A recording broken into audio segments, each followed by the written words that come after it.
வணக்கம் பக்தி vibes channel நேயர்களே, நான் உங்கள் அன்பான சயின்டிஃபிக் வேதிக் அஸ்ட்ராலஜர் அஸ்ட்ரோரஞ்சி பேசுகிறேன்.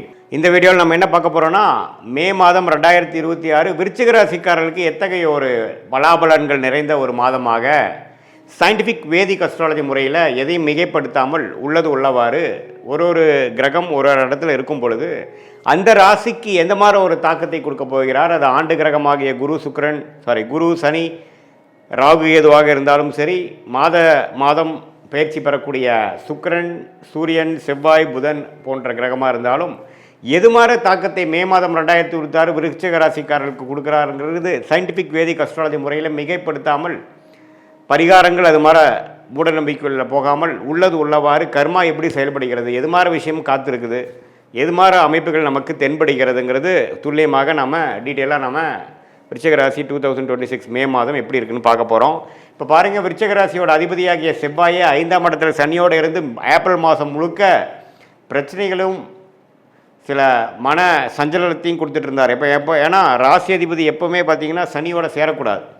ராசி அதிபதியாகிய செவ்வாய் ஏப்ரல் மாதம் முழுவதும் பார்த்திங்கன்னா சனியோட சேர்ந்து மன விரக்திகளும் மன சஞ்சலங்களையும் கொடுத்து கொண்டிருந்த அமைப்பு ஏப்ரல் மாதம் இருந்தது. மே மாதம் வரும்பொழுது அந்த செவ்வாய் பார்த்திங்கன்னா மே 2வது வாரம் 3வது வாரத்துக்கு அப்புறம் சனி இருந்து விலகி வலு பெறுகிறார், ஆட்சி பலம் பெறுகிறார். இங்கே மேஷத்தில் செவ்வாய் ஆட்சி பலம் பெறும் பொழுது ராசி அதிபதி ஸ்ட்ராங் ஆகுது. அதனால் தினம் வரும், மைண்டு ஸ்ட்ராங்காகவும் சில கிளாரிட்டி கிடைக்கும். அது மூலமாக பிரச்சனைகளிலிருந்து மீண்டு தெளிவு பெறக்கூடிய அமைப்பு மே மாதம் செகண்ட் வீக் அப்புறம் 3rd and 4th வீக்கில் நம்ம விருச்சிக ராசிக்காரர்களுக்கு எதிர்பார்க்கலாம். அதே நேரத்தில் சுக்கிரன் புதன் 6ல் மறைந்து சில பிரச்சனைகளும் சில வம்பு வழக்குகள் கடன் பிரச்சனைகள் பணம் போக்குவரத்தில் சரியில்லாத அமைப்பெல்லாம் கொடுத்துட்டு இருந்த விருச்சிக ராசிக்காரர்களுக்கு 7ஆம் இடத்துல சுக்கிரன் புதன் ராசியை பார்ப்பது அருமை. ஸோ மாணவர்கள் படிக்கிறவங்க கணக்கு வழக்கில் இருக்கிறவங்களுக்கெல்லாம் நல்ல பெனிஃபிட்ஸ் இருக்குது. மீடியா துறையில் இருக்கிறவங்களுக்கு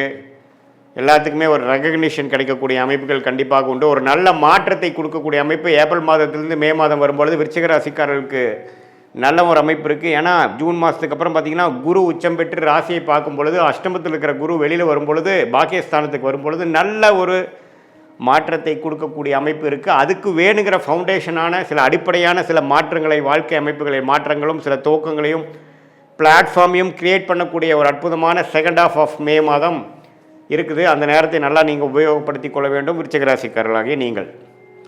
ஸோ மற்றபடி பாருங்கள், சூரியன் 6ஆம் இடத்துல இருந்து உச்சம் பெற்று ஒன்றும் பெரிய பிரயோஜனம் இல்லாமல் இருக்கிறது. இப்போ 7ஆம் இடத்துக்கு வருவது நல்லது.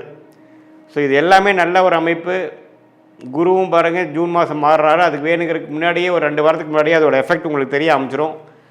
ஸோ விருச்சிக ராசிக்காரர்களுக்கு இந்த மே 2026 ஒரு நல்ல ஒரு கேம் சேஞ்சிங்காக கடந்த ஒரு 6 மாதமாகவே கைக்கு வந்தது வாய்க்கு வரவில்லைங்கிற மாதிரி ஒரு இழுபறியாக அமைந்து கொண்டிருந்த சில தொழில் முயற்சிகள், படிப்பு விஷயங்கள், வேலை விஷயங்கள், கல்யாண விஷயங்கள், குடுக்கல் வாங்கல் விஷயங்கள், இது எல்லாமே ஒரு மாதிரியான இழுபறியாக இருந்த விஷயங்கள்லாம் கொஞ்சம் வேகமாக நடந்து மன மகிழ்ச்சி அடையக்கூடிய ஒரு தருணமாக குரு சுக்கிரன் புதன் இப்போ ராசி அதிபதியாகிய செவ்வாய் எல்லாமே ஒரு நல்ல தாக்கத்தை கொடுக்குறார்கள்.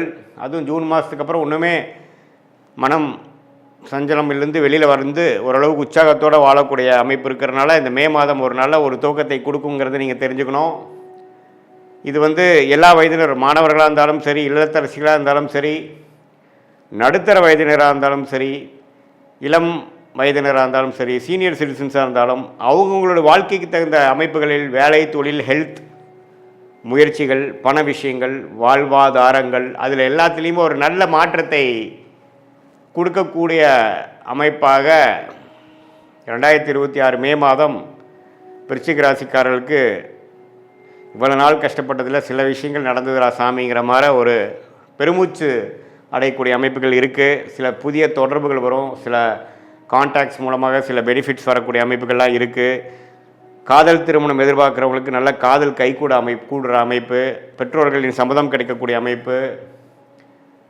அதே சமயத்தில் பங்குதாரர்கள் தொழிலில் கொஞ்சம் டெவலப்மெண்ட்டு, அதே சமயத்தில் திருமணத்தை எதிர்பார்க்குறவங்களுக்கு திருமணம், எல்லாமே நல்லபடியாக அமையக்கூடிய அமைப்புகள் கண்டிப்பாக விருச்சிக ராசிக்காரர்களுக்கு இருக்குது. இது ஒரு பொதுவான பலனை தவிர உங்களுடைய ஜென்ம ஜாதகத்தை பிறந்த தேதி, பிறந்த நேரம், பிறந்த ஊரை வைத்து திருக்கணித பஞ்சாங்கத்தில் போட்டு அதில் மூலமாக நீங்கள் என்ன லக்னத்தில் பிறந்தீங்க, உங்கள் லக்னாதிபதி எப்படி இருக்குது, நீங்கள் எந்த நட்சத்திரத்தில் பிறந்தீங்க, கேட்ட நட்சத்திரமா, அனுஷமா, விசாகமா, இப்போ உங்களுடைய தசாபுக்திகள் என்ன போயிட்டுருக்கு, அந்த தசையெல்லாம் அந்த லக்னத்துக்கு யோகமாக இருக்கா, தசநாதன் புக்திநாதன் வந்து இப்போது ஸ்தானபலமோடு இருக்கா, உங்கள் ஜாதத்தில் திக்பலமோடு இருக்கா, எந்த அமைப்பில் இருக்கார், கோச்சாரத்தில் அவர்லாம் எப்படி இருக்கார், அதெல்லாம் சேர்த்து வைத்து இப்போ நம்ம பேசின பொது பலனையும் துல்லியமான பலனையும் சேர்த்து வைக்கும் பொழுது அருமையான கர்க்யூரேட்டான ப்ரொடிக்ஷன் நமக்கு வேணுங்கிற லைஃப் கிளாரிட்டி. அடுத்து வரக்கூடிய ஷார்ட் டேர்ம் 3 months 6 months எப்படி இருக்குது, அடுத்து வரக்கூடிய 1 year எப்படி இருக்குது,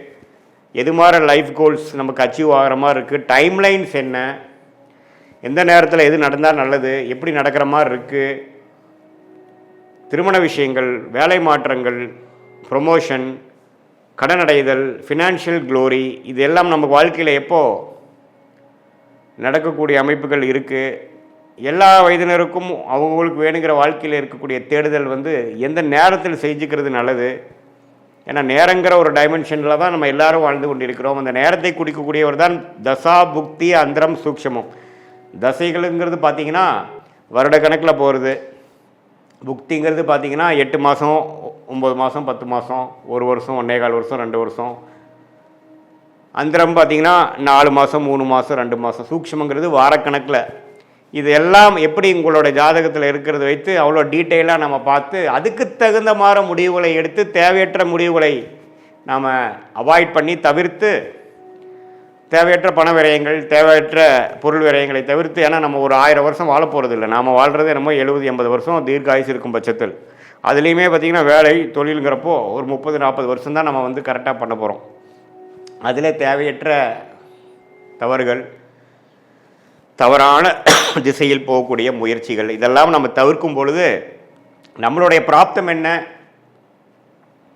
நம்மளுடைய தோஷங்கள் என்ன, என்ன கிரகங்கள் நமக்கு யோகமாக இருக்குது, எந்த நேரத்தில் எந்த மாதிரி விஷயங்கள் போனால் நமக்கு சீக்கிரமாக நடக்கும், குறைந்த எஃபோர்ட்டில் நல்ல லாபங்கள் வரும், அது மாதிரி விஷயங்கள்லாம் தெரிந்து அதுக்கு தகுந்த மாதிரி ஃப்ரஸ்ட்ரேஷன் ஆகாமல், ரெஸ்ட்லெஸ் ஆகாமல், பொறுமையாக இருந்து வாழ்க்கையில் அந்தந்த நேரத்தில் அந்தந்த விஷயத்தை செய்து சாதித்து வாழ்க்கையில் நம்மளுடைய குறிக்கோள்களை அடைந்து கரெக்டான சாய்ஸஸ் எடுத்து தவறான சாய்ஸில் போய் வாழ்க்கையை முடக்கி கொள்ளாமல் சயின்டிஃபிக் வேதிக் அஸ்ட்ராலஜி முறையில் நம்ம தெய்வாம்சம் பொருந்திய ஞானிகள் இந்திய வேத ஜோதிட அடிப்படையிலான தெய்வாம்சம் பொருந்திய இந்த சாஸ்திரத்தை அருளியிருக்காங்க நம்ம ஞானிகள். அதை வந்து தவறான முறையில் பரிகாரங்கள் அது மாதிரிலாம் போகாமல் ஒரு கிரகம் எப்படி இருந்தால் எப்படி இருக்கும், எது மாதிரி கர்மாவை கொடுக்குது, எந்த நேரத்தில் எது செஞ்சால் நல்லது அப்படிங்கிறத நம்ம பாஸ்ட் லைஃப் எப்படி இருந்ததுங்கிறதையும் வைத்து பார்த்து செக் பண்ணிவிட்டு ப்ரெசென்ட் எப்படி இருக்கிறது பார்த்து அப்புறம் அதை வச்சு future long term and short term எடுக்கிற முடிவுகளை சரியான முடிவாக எடுக்கும் பொழுது